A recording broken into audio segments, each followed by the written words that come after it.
Today's episode is actually about how do you get that promotion across the finish line? You might be somebody who's been told before that you're going to be promoted at the next performance cycle, at the next performance review, or your boss says, "Hey, you're going to be my successor." Now I have the bad news. For all the women who've been told that they're going to be their boss's successor or they're going to be promoted in January of 2026, this is not a guarantee that you'll actually become your boss's successor and or be promoted in the next 3 to 6 months. And this is the first moment of awareness and wake-up call that I wanna give to you so that you begin to do something different.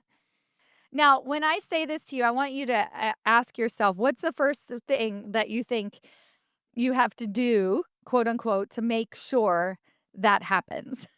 Like, really ask yourself. I'll pause for just a half a second to give you an opportunity to say, okay, what is the first thing I would need to do to make sure that my promotion actually happens? I'm going to guess at some of the answers that might come up. Keep doing good work, right? To continue showing myself, proving myself, make sure that I am delivering, right?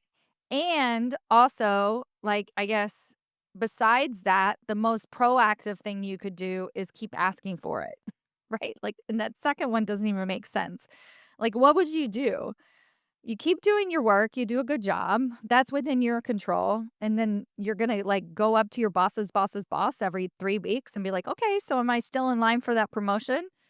No, that seems weird and, like, needy and clingy and then your boss's boss would probably just say, "Keep working hard, keep doing what you're doing," and then you get stuck and you're like, "Oh, I don't even know if this is gonna work out," right? So you see where I'm going with this.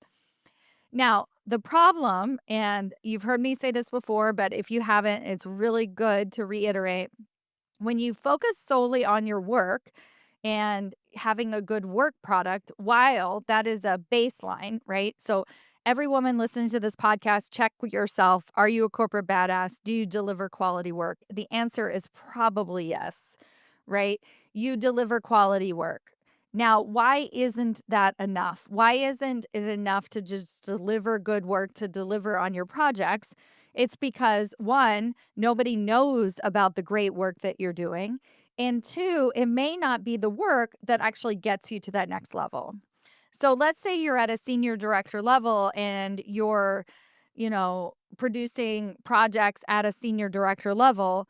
That might not be the same projects or the same set of skills that are going to make you be successful at that VP level, right? So if you're looking to make that leap into higher levels of executive leadership, there's typically other skills that you need to begin to showcase to show that you can lead at the executive level, right? So, promotions, this is lesson number one. Promotions don't happen because of promises from your boss.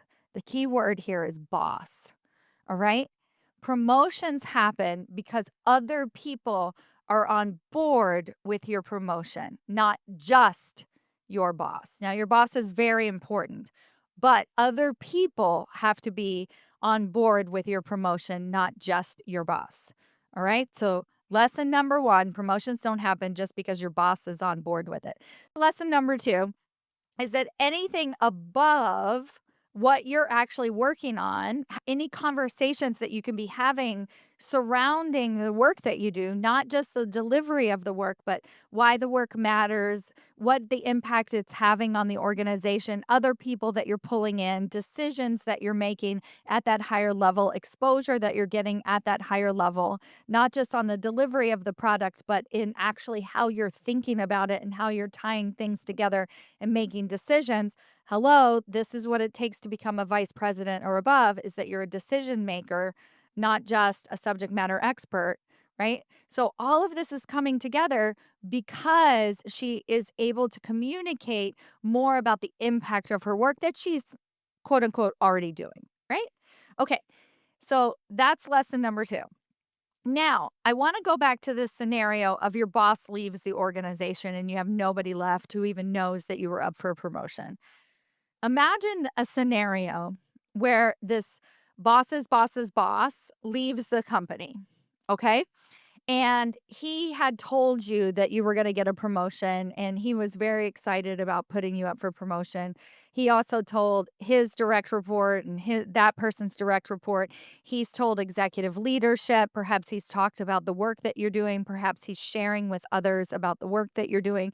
So now multiple people know not only that you're sort of promised a promotion, but that you're qualified for that promotion, right? More people than just your boss are cheerleading you and championing you, right? So when you have multiple people on board with the work that you're doing, meaning the higher level impact of the work that you're doing, now if somebody leaves the organization, it's less relevant. Right? So do you see where I'm going here? So let's say the boss's boss leaves the company. Well, other people are still on board with her work and the impact that she's making. They know about these promises. Let's say her boss leaves the organization. Well, her boss's boss also knows about the work she's doing. So other people always know about the impact that you're making. So, lesson number 3 is that your boss is not the only one responsible for your promotion, right? It's important that other people know about the work that you're doing. So, it's so important not to get fixated, on any one factor when it comes to getting a promotion. And that one factor typically ends up being the boss and the actual word promotion, right? So, meaning I'm going to be fixated on my boss and convincing my boss that I'm ready for a promotion, right? So that he knows everything that I'm working on that makes me ready for a promotion.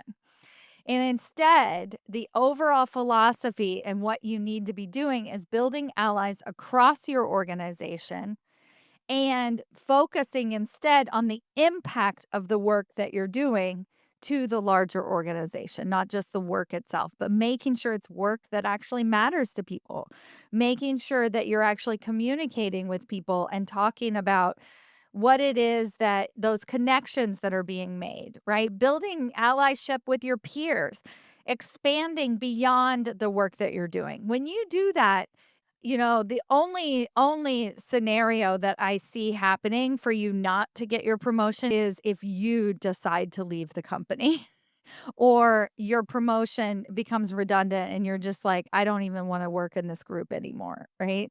But those are your choices. You stop feeling like you got passed over for a promotion.